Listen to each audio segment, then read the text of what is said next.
entrepreneur Thobo Khathola is still on a mission. He started in 2015 to uplift the youth in Southern Africa.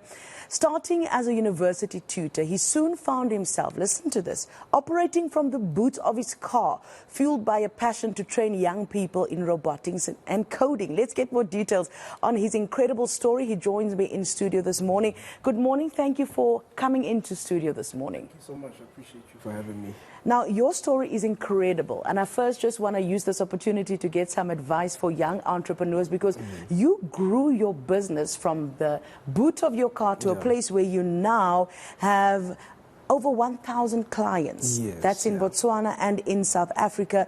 And if I'm not mistaken, you have over 300 staff. Yeah. How did you do that? Well, thank you so much for having me. And it was just a passion. You know, I graduated at the University of Pretoria with an economics degree, and unfortunately there were no jobs, you know.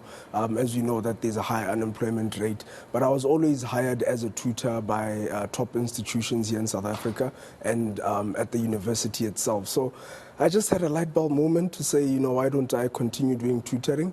So I started enrolling 1 student, 2 students, and literally it was from the boot of my car. That's why I had all the promotional material, all the flyers. That was basically my office. And by God's grace, you know, we're here 300 young people that were providing sustainable jobs back here in South Africa and back in Botswana. How did you do that? I still want to know, because I hear you saying, and I think this is the question of many voters to the politicians, how exactly? I'll tell you why I ask you again, because there seems to be key things that entrepreneurs get right who succeed, and those who start businesses and they don't. What do you think was the things that you got right that helped you to build your business to this capacity? So the first thing, usually entrepreneurs, when I hear them in the conferences, is startup capital. We were not funded for the most part of our business. It was just literally going student by student, you know, telling people that I'm tutoring, word of mouth, using social media for the right reasons, and just using the resources that God has given you at that time. You know, you don't have to be funded, you don't need $1 million or whatever to start. Even just with that 10 rand that you can subscribe for internet and tell people that you're tutoring. And I did it myself, so I know every single facet of the organization. I did sales myself. I called the clients. I stood by robots, distributed flyers, and have my classmates, you know, laugh at me. But, you know, that's just having to do the hard work without funding. I've heard people refer to your business as the Uber for tutors. Why do they do that? Well, so we started tutoring, and we are just enrolling all these students and all these tutors. So the main thing is just how do we connect students and tutors, and give students options to say, if I want a male tutor or female tutor, parents options. Sometimes they're comfortable with ladies instead of gentlemen coming to their house.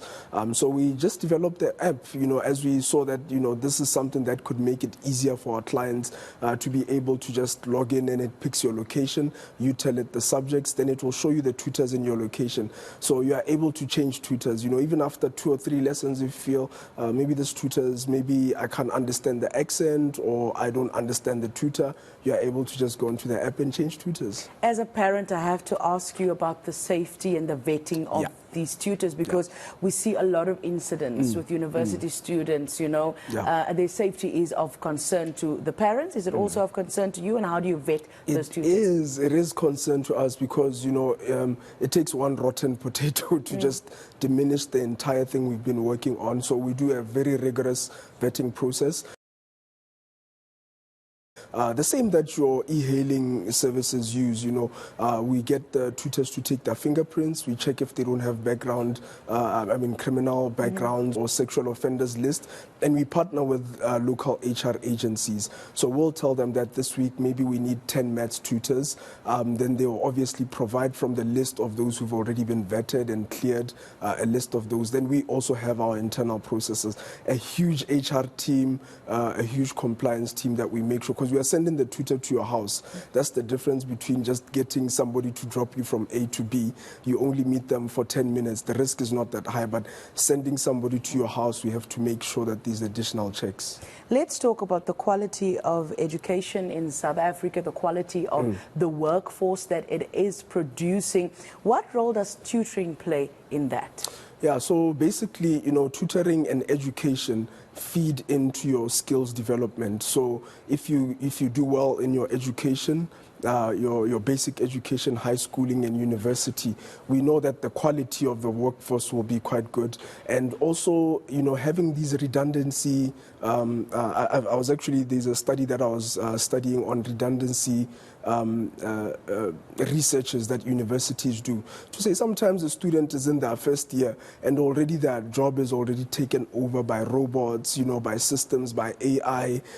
So those are some of the searches that we also as an institution we get to study, and we advise our students, because over and above just tutoring, parents will come and say, my child doesn't know what they want to go study at university. And we also have a good community of parents that would say, if I'm a pilot, I would say I'm able to take 2 or 3 students to my office. If I'm an accountant, if I'm an entrepreneur, I've had many students come to my office and really ask questions. What is really this entrepreneurial thing about?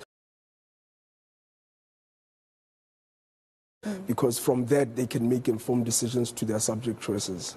Let's talk about job creation. It's election season, so we're hearing a lot of promises being made about job creation. You've now, you have some experience. You have created 300 sustainable jobs. I like that phrase that you use there. When you listen to all these promises, are you hearing something promising? I won't take a stand to say this political party or that, but I always encourage people to say, look at those manifestos, interrogate those manifestos. Let's no longer just vote because we are getting a free T-shirt and a cap, but let's vote because the policies are going to shape our country for the next 5 years until the next election, or for the majority, because most of these people who are putting in power, they will still be in power at the time that our kids are graduated from university. So let's really interrogate that high unemployment rate. And what we do is we really try to get as many South Africans in. And, we've expanded globally with students in Brazil, in students in Italy, where we do online tutoring. But the South Africans, the jobs are staying here. We're not exporting the jobs to those countries. Those people that actually get to do the vetting, the people that get to admin those tutors in the other countries, they are South African jobs. In conclusion, Thobo, this morning, you have a vision to spread educational empowerment across Africa. You want to build line tutoring into a very big empire. What's the plans for the future, and what is it that government and society needs to do to help create a conducive environment for young entrepreneurs like yourself to flourish? Yeah, so basically what we have at Lion Tutoring is we've expanded well in the Gauteng region. We have tutors as far as Pretoria, Johannesburg, and all in between, Centurion, Midrand, and also Cape Town. And we really try to use the small resources we have to make it accessible for everyone, even those that don't have the money to be able to get a private tutor. We try that. So those are the plans we have. Governments can partner with us. There are schools where there are kids who maybe the teacher is not there and they might just need a little bit support from us. We've partnered with your FNB foundations, with your governments to deploy some tutors to those schools and help them to prepare for exams. So those are some of the things, and all the information is there on our website. If it's a government institution or a parent like yourself who just want to get a tutor at home, we have all that information. Thank you very much for your time this morning on ENCA, and best of luck with this corporation that you are building. We really do appreciate your time. That was Thobo Khathola from the Lion Tutoring.